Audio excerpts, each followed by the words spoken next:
ఏంటది 99 రూపాయలకు మందు ఇస్తానన్నారు కదా, ఆ 99 రూపాయల మంది ఏమైపోయింది? ఇక్కడ ఉన్న సిండికేట్ అంతా ఒకటైపోయి సిండికేట్ అయిపోయి జనాలు మోసం చేస్తారా? మిమ్మల్ని అడిగేది, అక్కడ 2019 నుంచి 24 వరకు దెబ్బలాడుకుంటూ వచ్చి జగన్ మీద దెబ్బలాడేమో, కొడాలని మీద దెబ్బలాడేమో, ఒక్క నా కొడుకన్నా ఉన్నాడా దెబ్బలాడేవాళ్ళు?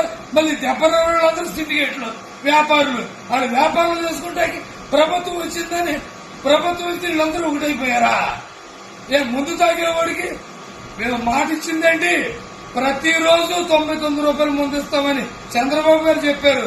ఇదే మాట చంద్రబాబు గారిని అడుగుతాం, ఈ సిండికేట్ కి, ఈ నా కొడుకులకి, ఇలాంటి వాళ్ళకి ఇస్తే రేపు చంద్రబాబు గెలుస్తాడా? జనసేన బీజేపీ ఒకటైపోయి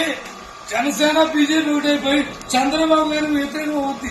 రాబో రోజుల్లో చంద్రబాబు గారికి జనసేన బీజేపీ ఒకటైపోయి పోటీ చేస్తారు.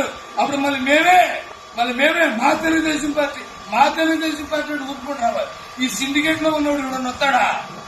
మాకు 99 రూపాయలు ప్రతిరోజు లేకపోతే మేము మంగళగిరి ఆఫీస్కి వెళ్లి చంద్రబాబు గారితో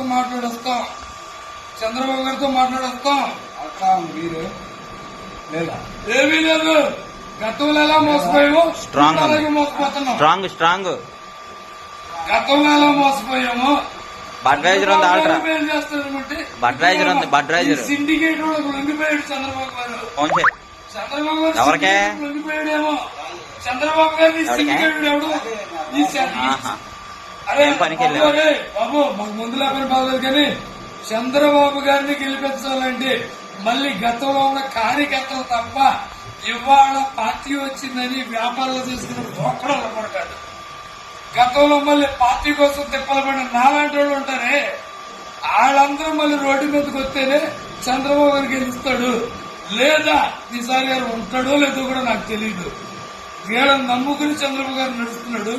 మోసాలే జరుగుతాయి. గుడివాడ నియోజకవర్గం, నందివాడ మండలం, కుదరవల్లి గ్రామం, జాన్